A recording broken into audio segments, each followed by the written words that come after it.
Hello friends, welcome to my channel మన ఇంటి వంటలు. నేను మీ సుధాను. ఈరోజు మీ ముందుకు వచ్చేసాను రుచికరమైన ఈవినింగ్ స్నాక్ రెసిపీతో.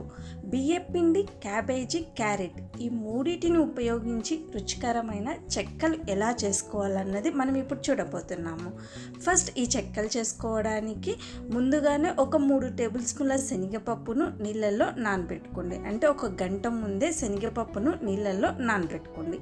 శనగపప్పు ప్లేస్లో మీరు పెసరపప్పును కూడా వేసుకోవచ్చు. తర్వాత మిక్సీ జార్ తీసుకొని అందులో 2 పెద్ద సైజు ఉల్లిపాయలు కట్ చేసి వేసుకోండి. రుచికి తగినన్ని పచ్చిమిరపకాయలను కూడా వేసుకొని కచ్చా పచ్చాగా గ్రైండ్ చేసుకోండి. ఒకవేళ మీ దగ్గర రోల్ ఉంటే రోట్లో కచ్చా పచ్చాగా దంచుకోవచ్చు.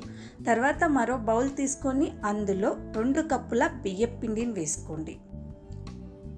ఇప్పుడు ఇందులో మనం నానబెట్టుకున్న శనగపప్పును మొత్తం వేసుకోండి. తురుము పెట్టుకున్న క్యాబేజీని 1 కప్పు వేసుకోండి.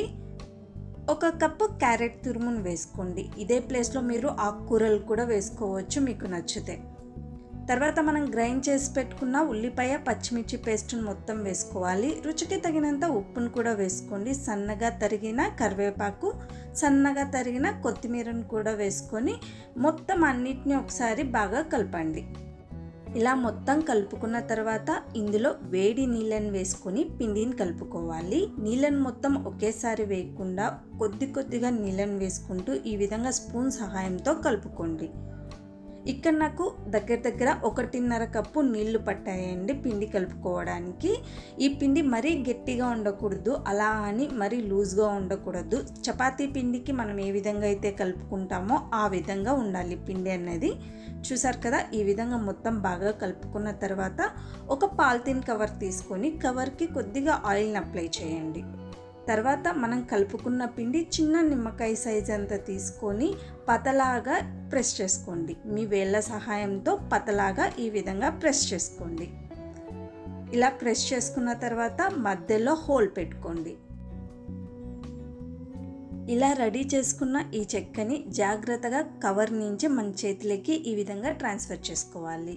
ఇప్పుడు వీటిని వేడి నూనెలో వేసుకొని డీప్ ఫ్రై చేసుకోవాలి. ఈ విధంగా ఆయిల్లో వేసిన తర్వాత ఫ్లేమ్ని మీడియం ఫ్లేమ్లో పెట్టుకొని 2 వైపులా ఈవెన్గా ఎర్రగా అయ్యే వరకు ఫ్రై చేసుకోండి. మిగిలిన పిండిని కూడా ఇదే విధంగా ప్రెస్ చేసుకొని డీప్ ఫ్రై చేసుకోండి. చూసారు కదా, రుచికరమైన చెక్కలు రెడీ అయిపోయాయి. హెల్తీగా ఉంటాయి, టేస్టీగా ఉంటాయి. పిల్లల నుంచి పెద్దల వరకు ఇష్టంగా తింటారు. మీరు మీ ఇంట్లో ట్రై చేసి మీకు ఎలా వచ్చిందన్నది నా కామెంట్ సెక్షన్లో చెప్పండి. వీడియో నచ్చినట్లయితే లైక్ చేయండి, షేర్ చేయండి. మోర్ ఇంట్రెస్టింగ్ వీడియోస్ కోసం ఛానల్ని సబ్స్క్రైబ్ చేసుకోండి. Thank you so much for watching my videos friends. Bye.